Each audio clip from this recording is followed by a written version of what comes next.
+1 seat വിഷയത്തിൽ ശക്തമായ പ്രക്ഷോഭത്തിന് ഒരുങ്ങുകയാണ് മുസ്ലിം ലീഗ്. കൂടുതൽ ബാച്ച് എന്ന ആവശ്യം അത് പരിഗണിക്കാൻ കഴിയില്ല എന്ന വിദ്യാഭ്യാസ മന്ത്രിയുടെ വിശദീകരണം അംഗീകരിക്കില്ല എന്നാണ് മുസ്ലിം ലീഗ് അധ്യക്ഷൻ പാണക്കാട് സാദിഖ് അലി ശിഹാബ് തങ്ങളും പി.കെ. കുഞ്ഞാലിക്കുട്ടിയും പ്രതികരിച്ചത്.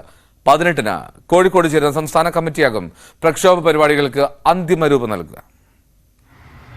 മലപ്പുറം ജില്ലയിൽ കൂടുതൽ കുട്ടികൾ പരീക്ഷ എഴുതുന്നുണ്ട്, കൂടുതൽ കുട്ടികൾ വിജയിക്കുന്നുണ്ട്. വിജയിക്കുന്ന കുട്ടികൾക്കായിട്ട് കൂടുതൽ A+ കിട്ടുന്നുണ്ട്. അപ്പോൾ അത്തരൊരു സാഹചര്യത്തിൽ അവർക്ക് ഹയർ എഡ്യൂക്കേഷൻ നിർബന്ധമാണ്. സ്വാഭാവികമായിട്ടും ജില്ലയിൽ തന്നെ അതിനുള്ള സാഹചര്യം ഒരുക്കി കൊടുക്കണം ഗവൺമെൻറ് ഏതാനും സ്ഥലങ്ങളിൽ ചില സീറ്റ് വർദ്ധിപ്പിച്ചതുകൊണ്ട് മാത്രം ഇവരുടെ ആവശ്യങ്ങൾ നിർവഹിക്കപ്പെടുകയില്ല.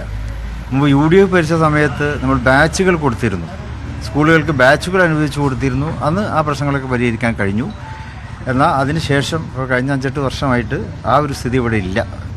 വല്ലാതെ ഒച്ചപ്പാടൊക്കെ ഉണ്ടാവും, സമ്മർദ്ദം ഉണ്ടാകുമ്പോൾ കുറച്ച് സീറ്റ് വർദ്ധിപ്പിക്കുക എന്ന് മാത്രമാണ് ഇപ്പോൾ ചെയ്യുന്നത്. അതുപോലെ ബാച്ചുകൾ തന്നെ വർദ്ധിപ്പിച്ചു കൊടുത്തുകൊണ്ട് ഈ ഒരു പരിഹാരത്തിന് ഈ ഒരു പ്രശ്നത്തിന് സത്വരമായ ഒരു പരിഹാരം ഗവൺമെൻറ് കാണണം. അല്ല, നമ്മൾക്കിപ്പോൾ ആവശ്യങ്ങൾ വരുമ്പോൾ നമ്മളത് ശബ്ദം ഉയർത്തും.